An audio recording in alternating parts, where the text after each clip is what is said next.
Normally, you guys know I'm eating a ton of food. Today's video is going to be a special one.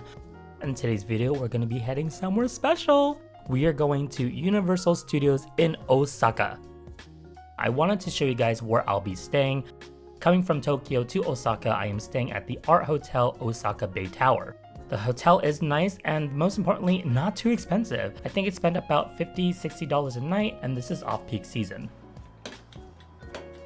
First off is the obvious, I think they call it Genkan, but it's where you put your shoes and everything there, and then there's that little line.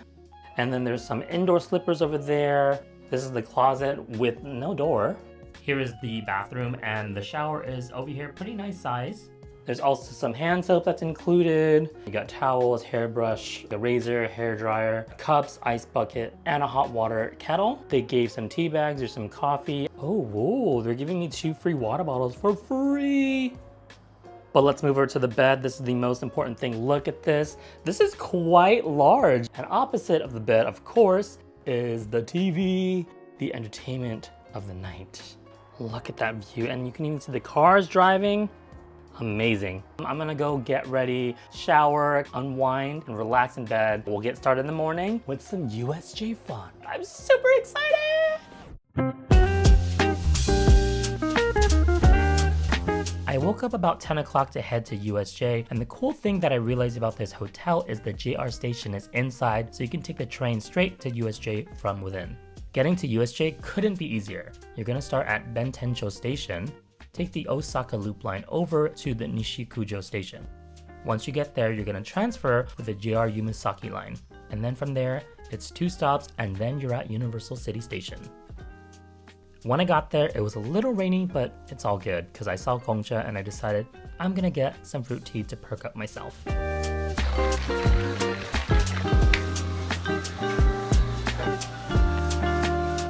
I got a little hungry and I saw Shake Shack, so I thought I'd grab a burger, but instead I did realize that they have seasonal menu items like the Sakura Shake, but I was really interested in the Yuzu Kosho chicken sandwich. And unfortunately, it wasn't good. The chicken was really juicy though. Crispy, nicely breaded, but my god, that was salty. Here are some tips on getting inside Super Nintendo World. You can queue up really early as probably 4 or 5 in the morning. Now, that may seem a little crazy, but it's the best way to get a timed entry without having to pay for an express pass. The reason why you have to queue up so early is because once you enter the park, that's when you can apply your ticket to get a timed entry. Otherwise, if it's in your budget, you can try getting an express pass, though through the USJ website, a lot of the dates were sold out. So I had to go through another third-party site called Klook. There's different tiers and the prices can vary, and they do include a lot of other rides as well, so you won't just be paying for Super Nintendo World. Be sure to double check to make sure you're getting the right one. We got inside and started to explore a little early, starting off with Harry Potter World. Our express pass did include the ride, so we got on that, and just fair warning, this ride can really give you motion sickness because it definitely threw me for a loop. Once I felt a little better, we went to this place here that serves these Mario and Luigi pancakes. They're red and green hats that's kind of sandwiched as a pancake with whipped cream and fruit, and you can also get a drink if you'd like. I got the peach sparkling soda, along with the green Luigi hat that includes the grapes on the top. Eventually, our time was up to get into Super Nintendo World. We finally made it! I'm so excited and happy! Absolute dream come true. Look at this.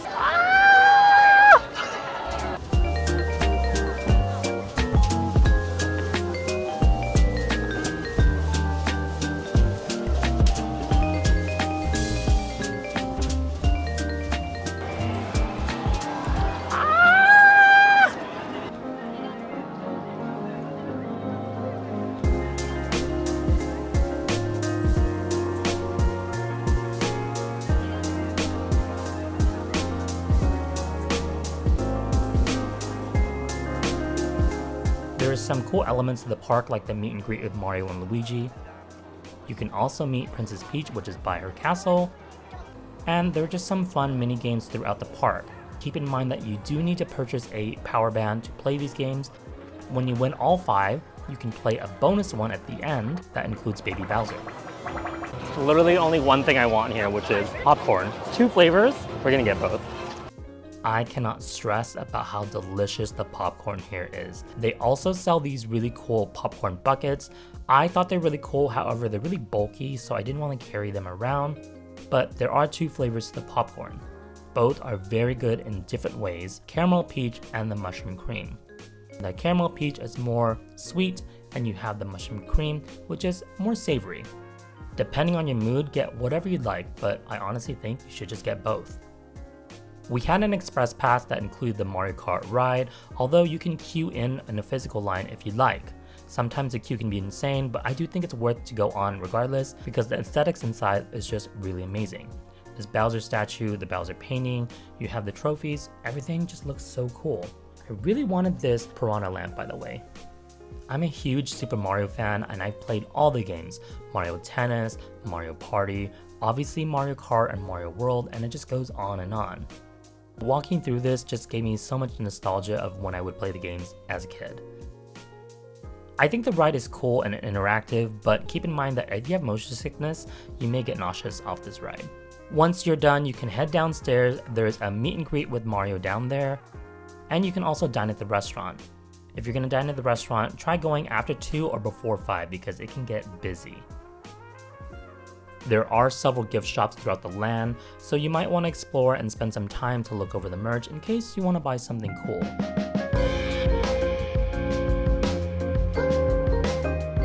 But this is the main reason why I'm here. Donkey Kong Country Land. I've been dreaming about coming here for the longest time ever since it opened last year, and I couldn't be more excited. Now you're gonna walk through the tunnel and be greeted at Donkey Kong's house. At the bottom of his house is Donkey Kong himself. There's a meet and greet, which I think the time goes through every 30 minutes to an hour, I'm not really sure. If you have a power band, you can collect all the letters K, O, and G. I'm not really sure if you get a prize or if anything happens, but it's cool and interactive. And speaking of interactive, you can play the Congo drums. If you're able to do it correctly, Rambi the rhinoceros comes out to say hello.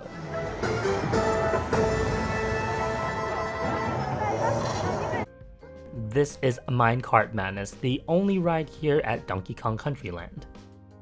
I really love the way that they designed the interior. It was just super detailed with every nook and cranny filled out, and it was just such a great experience. I honestly would give this ride probably a 9 out of 10. It was such a great ride, and the whole time I was on the ride, I couldn't help but think of all the times I played this game because it was just such a rush of nostalgia for me.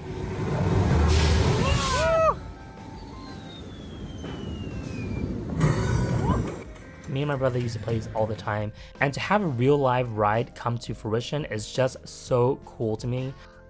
Next to Minecart Madness is Jungle Beat Shakes, where they're selling shakes that you can get in the barrel cup. Of course, I got the barrel cup, and well, this was my experience. It's very like gingery and like banana, kind of artificial banana. I'm not the biggest fan. Okay, that's good. We need more of that. I wish they sold this sundae because it's actually pretty good. The soft serve, it's refreshing. The drink, not so much. And the only food that they're selling here is this stand, which is selling hot dogs. I am sad they didn't build a full restaurant within the Donkey Kong theme, but this is the hot dog itself. The box is really cute. This is so cute, look at this.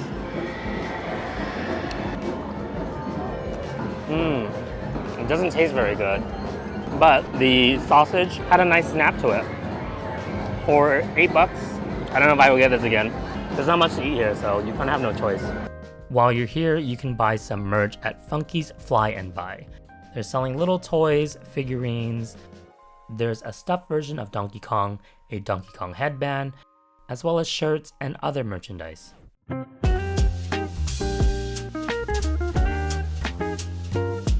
Overall, I'm pretty sad that the land is quite small, and I felt like they could have done a little bit more to include everything. I did buy this little toy, which was a Donkey Kong minecart, and this blind box of Donkey Kong keychains. I got this. I wanted to show you guys what it looks like because this is really, really cute. It's on a blind box, unlike this other thing I have. How cool is this? Although it would have been cooler if they were like different characters. That's so cool. So this next one is a blind box. You can get one of these 8, and I am gunning for Miss Dixie Kong. I got Donkey Kong, which I'm not entirely mad at. I just feel like he's a very played out character. I really wanted Dixie Kong because she's an underdog and they don't really feature her here. I bought another blind box as we were leaving. I really want to get this guy, the little question mark box one. I don't know what the food was, I forgot. Oh, let's see what it is. Oh, it's okay, this is the mushroom guy, it's this one. It's actually pretty good. If you go to the restaurant, it's a mushroom soup inside of a bready head. Well, I hope you guys had fun. This was a great day for me. Slightly underwhelmed overall with the size of Donkey Kong Land. The ride is great, so if you get a chance to get on it with the Express Pass or get here early, you gotta get on that ride because it's actually really fun. The food could use some work. I don't think it's the greatest food, but overall, a great experience, a fun experience. Comment down below, and if you have any questions, let me know. And until next time, I'll see you guys in the next video. Bye, guys. Bye. I'm gonna buy some more popcorn. You know what? Popcorn sounds great. Popcorn.